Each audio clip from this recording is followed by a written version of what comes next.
De quoi est donc fait notre univers? Comment s'est-il formé et que va-t-il devenir? Depuis toujours, les hommes aimeraient bien le savoir et se posent des questions. Alors, que savons-nous déjà? Nous savons que notre Soleil n'est qu'une étoile ordinaire parmi les milliards que compte notre galaxie. Que celle-ci, la Voie lactée, est elle-même au milieu de milliards d'autres galaxies, composées comme elle d'étoiles, de gaz et probablement d'une matière inconnue, la matière noire. Tout cela s'est formé il y a des milliards d'années. Donc, comment en savoir davantage?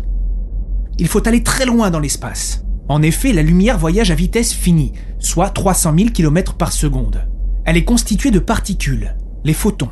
Ces photons restituent des images en fonction de la durée de leur voyage. Donc, plus on avance dans l'espace, plus on remonte dans le temps.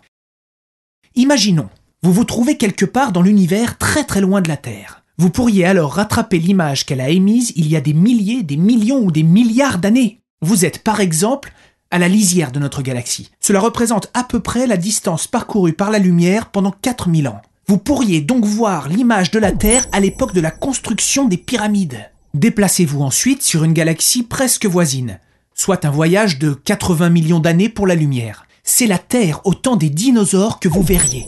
Partez le plus loin possible, à 13,7 milliards d'années. À la place de la Terre, vous voyez un rayonnement lumineux qui baigne le cosmos. Avant, l'univers était opaque et dense. La lumière était prisonnière de la matière. Puis il est devenu transparent et la lumière étant libérée de la matière, une image s'est formée. Et cela fait 13,7 milliards d'années que ce rayonnement baigne le cosmos à toutes les époques et dans toutes les directions. Ce qu'il en reste aujourd'hui, nous l'appelons le rayonnement fossile. Cette lumière est donc la toute première image de l'univers. Aujourd'hui, comme ce rayonnement a été immensément dilué par l'expansion de l'univers, son énergie est très faible. Conséquence, sa couleur ne se trouve plus dans les fréquences que l'œil humain peut percevoir. Si on augmente considérablement le contraste de cette image, on voit apparaître des grumeaux. Et c'est justement leur étude très détaillée qui permettra de comprendre l'origine, l'histoire et le devenir de notre univers. Mais comment faire pour réaliser cette étude? Pendant 20 ans, les scientifiques d'une vingtaine de pays ont travaillé ensemble pour chercher un moyen d'étudier ce rayonnement fossile. C'est la mission Planck, la 3e génération de satellites, une première européenne. Pour mener à bien cette mission, il fallait définir une méthode de mesure, concevoir des instruments, les construire et les exploiter, faire appel à des techniques innovantes et à de nombreux corps de métier, et enfin analyser et interpréter les données recueillies. C'est ainsi qu'est né le satellite Planck. Pour percer les mystères du rayonnement fossile, le satellite Planck est équipé de détecteurs d'une sensibilité extrême. Ces détecteurs sont capables de déceler des changements de température de l'ordre du millionième de degré. Par analogie, ce serait comme détecter une variation de hauteur de l'épaisseur de quelques cheveux sur les 324 mètres de la Tour Eiffel. Mais pour atteindre cette précision, Planck a besoin d'un silence parfait, électronique, mécanique et surtout thermique.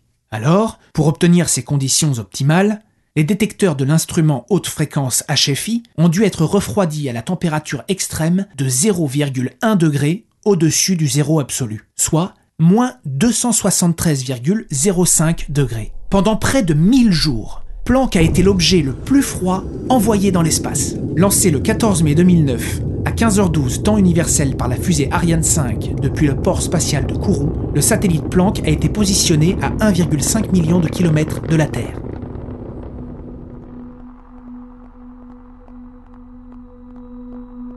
En quoi consistait le travail de Planck? Son travail consistait à cartographier le ciel, dans les bonnes couleurs, par une observation en fine bande en tournant sur lui-même. Comme il suivait le mouvement de la Terre autour du Soleil, il lui fallait 6 mois pour balayer la quasi-totalité du ciel. Chaque jour, il a transmis au laboratoire terrestre plus d'1 milliard de mesures.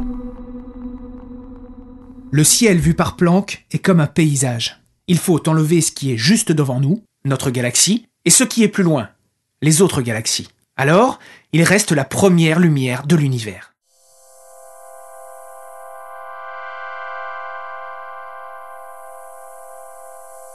De cette image, les chercheurs extraient des paramètres pour reconstituer toute l'histoire de notre univers, comme dans cette simulation. Ils essaient ainsi de répondre à des questions telles que: de quelle sorte de matière et d'énergie l'univers est-il fait? Quand et comment se sont formées les premières étoiles et galaxies? Quels sont l'âge et la forme de l'univers? Quel sera son futur? Expansion infinie, implosion ou autre chose? Ainsi, nous connaîtrons peut-être un jour la véritable histoire de notre univers.